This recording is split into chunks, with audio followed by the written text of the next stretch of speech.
Hello, class. This is Christian Turner, and welcome to my conversation on communication. Here, specifically, how culture affects communication. Now, it can affect communication in any of the smallest ways to any of the biggest ways, nonverbal to verbal, or any other way you can think of, any other aspect you can think of communication can be affected by culture.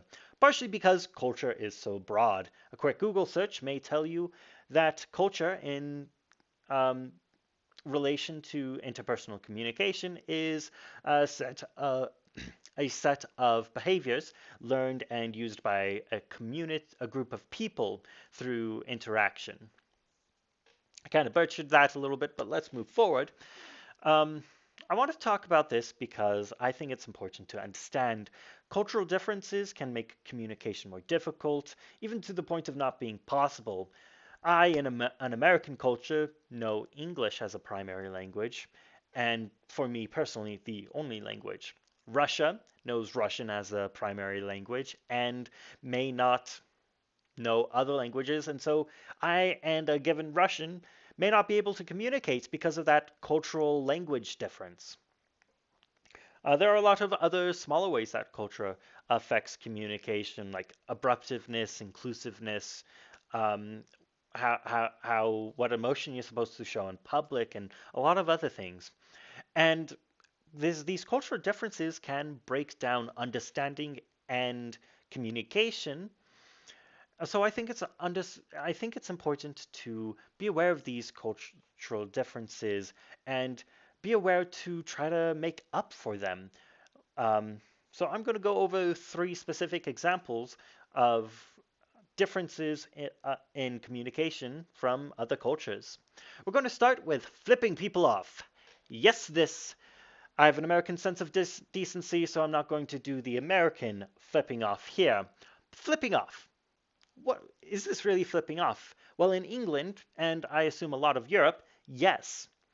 I get my information on this from Shadiversity YouTube channel. Love him. He's a medieval enthusiast, weapons and culture enthusiast. Does a lot of videos. A few of them have been on archery. And this is important because England and France have done a lot of the fighting stuff. And the English bowmen historically were a menace to the French armies.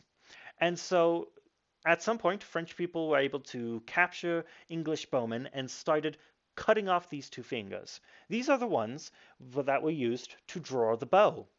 And so Englishmen were like, all right, we take those, you're not a threat. And they send their now numerically challenged Englishmen back home. But these numerically challenged Englishmen are like 1, 2, 3, 4, 5, 6, 7, 8, no longer having 9 and 10. But a lot of their uh, uncaptured brethren had 9 and 10. And so when they encountered Frenchmen, they would be like, ha, we still got these, get impaled by errors specifically. And so that's how he explains this being the flipping people off in England. Just like, got, get impaled. Um, so I think this is an important example because, one, it's an example of showing how culture affects nonverbal communication, just keeping aware of the range that culture affects communication or aspects of communication. The other is just kind of understanding that things not offensive to us can be offensive to other people. This is like peace, companionship, togetherness, hippies. Um, to us in America, that's largely the case. But over in England and Europe, it's really rude. And so it's important to keep in mind these things we can do or abstain from doing in order to not offend people while we're interacting with them. The next example, we're going to down under, and we're going to talk about Australian people, particularly as they discuss in the workplace. And I think it's well known that they're more abrasive and abrupt, blunt people. But they're like peace sign diplomacy. We're going to say what we want to say at work. Peace sign, of course, less decent in other spheres. And, you know, I think this is an important example to keep in mind because if a very aggressive Australian were talking to us, we are more like diplomatic and kind in our business communications, and so that cultural difference could make us feel offended or feel like we need to be defensive. It could shut down listening.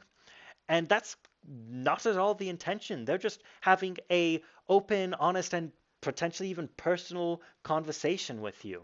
But the communication breaks down because we don't understand that cultural difference. So it's important to keep in mind so that we can like just try to be a little more forgiving and let um, ourselves let the understanding of the cultural difference make up a little bit for it so that we aren't don't take it as personally and let it break down the communication. For this last example, it's going to be no surprise coming from the class weeb, otaku, nerd, Japanese enthusiast. We're going to Japan. They have a culture of not being a burden on each other. One of the ways this manifests is through hone and tatame. Probably very poorly pronounced that. But let me come over to my notes because I said it really well there, I think. Hone refers to someone's true feelings and desires. That's pretty much a quote. Tatame, tatamea refers to the persona you display publicly. Or put another way, tata, tatemae, still butchering it, is acting like you are expected to act.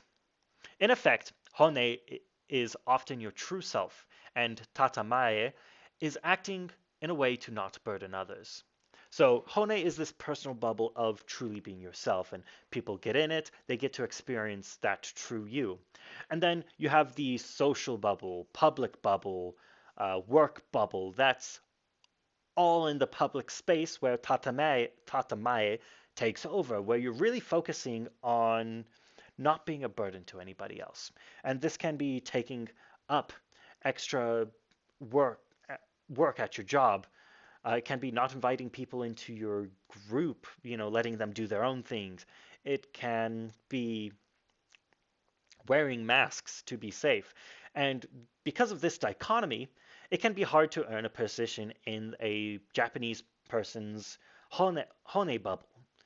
The YouTuber Gaijin Goomba has talked about it. He's been a student and teacher and worker in Japan, a um, tourist for like 15, maybe 20 years now. And he talks about this whole culture of not being a burden on people. And I think he does bring up Honen Tatamae occasionally. And um, I think this is important because if we go up to these people, we might unexpectedly make them feel like we're being a burden on them, and that's going to be potentially extra rude to them. Like we have more of a culture of sharing burdens, being open and honest about our feelings, and letting people leave us. And I think they have less of that. I do think they have ways of letting people into the Hone bubble, letting them have the catharsis of talking about their personal needs and stuff, but we do it much more in the public sphere than Japanese does. And to them, that might make us seem rude because we're sharing burden. To us, that might make them seem cold and closed off, or maybe less emotional, because they aren't going to share that as much to respect tatamae. And so this is an important example just to keep in mind that uh, pretty much what I've said before. Culture can make things seem more or less extreme to people, and we need to keep aware of these differences so that we can be continually respectful and open to communication, and even open to somebody who's not comfortable communicating as thoroughly as we're used to. Anyway, this is much longer than I want it to be. I'm going to see if there are video length limits and see if I have to redo this. Sorry for wasting your time. Hopefully it was fun. I think I had some good jokes, especially the like numerically challenged um, which may be dark. But thanks for listening. Have a great day.